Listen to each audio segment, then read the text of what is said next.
El sol de la madrugada se alzaba sobre los picos nevados que rodeaban Pisac, tiñendo de oro rojizo las terrazas agrícolas que descendían como escalones gigantescos hacia el río Vilcanota. El aire frío cortaba la piel como cuchillos de obsidiana, pero Amaru ya no lo sentía. Sus pies conocían cada piedra de este sendero que había recorrido cientos de veces en sus 20 años de vida. Sus llamas caminaban detrás de él en fila perfecta, sus cuellos largos balanceándose con esa elegancia que solo ellas poseían. El aroma a lana húmeda y el olor acre de sus excrementos se mezclaba con el perfume dulzón de lichú, la paja brava que crecía en las alturas. Amaru inhaló profundo. Ese olor significaba hogar. Después de 8 días transportando sal y conchas marinas desde los tambos de la costa, cada fragancia familiar le recordaba que estaba cerca de Sumac. El humo blanco se alzaba perezoso desde las casas de piedra del Ailú, llevando consigo el aroma inconfundible del tostado de quinoa y el dulce perfume del maíz que se preparaba para la chicha. Su estómago rugió. 8 días comiendo charqui seco y papachuño lo habían hecho soñar con el locro que preparaba su madre, espeso y caliente, con ese sabor que solo las manos expertas logran. Pero no era el locro lo que aceleraba su corazón. Sumac estaría en el patio comunal, sentada en su pequeño telar, con esos dedos largos y precisos moviendo los hilos de vicuña como si fueran cuerdas de música. Amaru podía visualizar perfectamente su concentración, los labios levemente entreabiertos, una pequeña arruga en la frente, ese mechón rebelde que siempre se escapaba de su trenza y que ella apartaba con un gesto inconsciente. Sumac era su mundo, más allá de los dioses, del Inca, de su propia vida. Ella era el motor que hacía que soporte ese trabajo tan agotador. Ser un hombre del Tahuantinsuyo era servir al imperio. Su carga no era riqueza, era deber. Era transportista estatal, un hombre de caminos, pero un hombre incompleto sin su amor. Un hombre que aguantaba el frío de las montañas, noches en tambos con sonidos bajos, llamas rumiando, hombres murmurando, el viento entre las piedras, madrugadas profundas, donde los chasquis se alistaban para partir, los soldados hacían rondas, los inspectores revisaban quipus bajo antorchas, donde ocasionales viajeros hacían rituales colectivos, ofrendas a la Pachamama y agradecimientos por el viaje. Él solo recordaba a Sumac, pensaba en su unión definitiva y cómo sería su vida entre su servicio al imperio y del Ailú. 3 meses atrás, en la última fiesta del Inti Raymi, habían oficiado el Servinacuy. Ella había tejido para él una pequeña figura de llama con hilos dorados, tan perfecta que parecía respirar. Para que me recuerdes en los caminos, le había dicho, y sus mejillas se habían teñido del color de la arcilla roja. Pero algo estaba diferente. Los tambores no sonaban con el ritmo alegre de la celebración diaria, sino con ese golpeteo seco y autoritario que anunciaba proclamas imperiales. Amaru sintió un escalofrío que no tenía nada que ver con el viento helado de la madrugada. Apuró el paso. Sus llamas protestaron con esos sonidos guturales que parecían lamentos, pero lo siguieron. El olor familiar del pueblo ahora se mezclaba con algo más. El aroma metálico del miedo, ese sudor frío que despide la gente cuando sabe que las noticias no serán buenas. Por mandato del Zapa Inca Tupac Inca Yupanqui, señor de los 4 suyos, hijo de Inti, emperador del Tahuantinsuyo. La voz del curaca oficial resonaba en la plaza, clara y despiadada. Este Ailú debe proporcionar 50 familias para colonizar las nuevas tierras conquistadas en el Collasuyo. El aire se espesó como la chicha fermentada.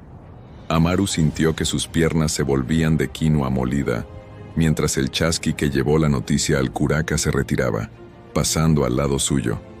Mitmaes. Traslados forzosos. Lo había visto antes en otros pueblos durante sus rutas comerciales. Familias enteras arrancadas de sus tierras ancestrales, enviadas a territorios distantes para asegurar la lealtad al imperio. Sus ojos buscaron desesperadamente entre las cabezas agachadas del pueblo. Allí, Junto al muro de piedra donde siempre tejía, estaba Sumac. Su piel, normalmente dorada como el maíz maduro, se había vuelto blanca como la nieve del Ausangate. Sus manos, esas manos que creaban belleza de la nada, temblaban sosteniendo su telar. Las familias seleccionadas partirán en 3 días, continuó el funcionario imperial. Su voz sonaba como pedernal contra piedra. Llevarán solo lo indispensable. En las nuevas tierras servirán al imperio construyendo la gloria del Tawantinsuyu. Amaru no necesitó escuchar la lista completa. Conocía las reglas: familias jóvenes, parejas sin hijos o con pocos, artesanos especializados. Sumac, con apenas 18 años y esas manos mágicas que tejían los mejores textiles del valle, era candidata perfecta. El olor del miedo se intensificó, mezclándose con el aroma salado de las lágrimas que comenzaban a derramarse. Una vieja mujer cerca de él mascullaba oraciones a la Pachamama, y el aliento que salía de sus labios llevaba el sabor amargo de la coca mezclada con desesperación. Cuando el funcionario terminó de leer los nombres y se retiró con su séquito, el pueblo se sumergió en un silencio más profundo que las cuevas sagradas de Coricancha. Era el silencio de los condenados, de quienes saben que su mundo acaba de cambiar radicalmente, acaba de partirse en dos como una vasija de cerámica contra las rocas. Sumac no estaba en la lista, pero su familia sí. Amaru se acercó a ella con piernas que parecían de lana mojada.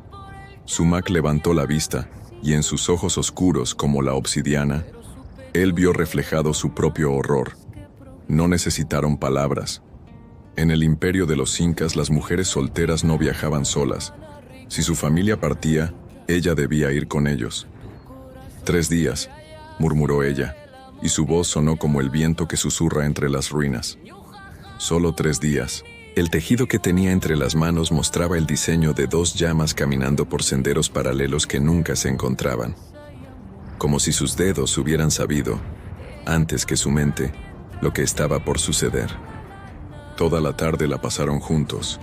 Ella hablaba casi resignada del futuro que comenzaría. La familia de Amaru no fue seleccionada, ya no se volverían a ver.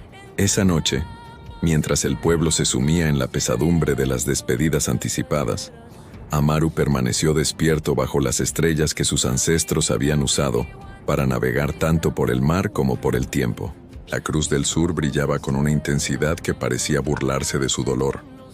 Pero en esa vigilia nocturna, mientras el frío le calaba hasta los huesos y el silencio le gritaba la magnitud de lo que estaba perdiendo, comenzó a germinar una idea tan arriesgada como caminar solo por el camino de los muertos, tan incierta como predecir las lluvias. Los chasquis del imperio corrían por rutas fijas, llevando mensajes del Zapa Inca a los confines más remotos del Tawantinsuyu.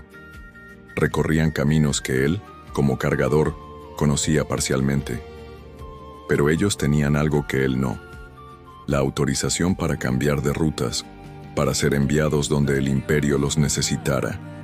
Si lograba convertirse en chasqui, si conseguía demostrar que poseía la velocidad, la resistencia y la lealtad que el cargo requería, tal vez, y solo tal vez, podría encontrar la forma de seguir los pasos de Sumac hacia las tierras distantes del Collasuyo.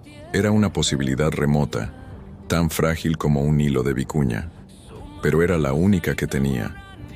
Mientras las primeras luces del alba comenzaban a pintar el cielo del color de las flores de cantuta, Amaru tomó su decisión. No se quedaría lamentándose como el viento que llora entre las piedras. En 3 días, Sumac partiría hacia un destino incierto. Amaru la abrazó muy fuerte. Le prometió que nadie los iba a separar, que se pelearía contra todos los dioses si era necesario. Se convertiría en chasqui o moriría en el intento.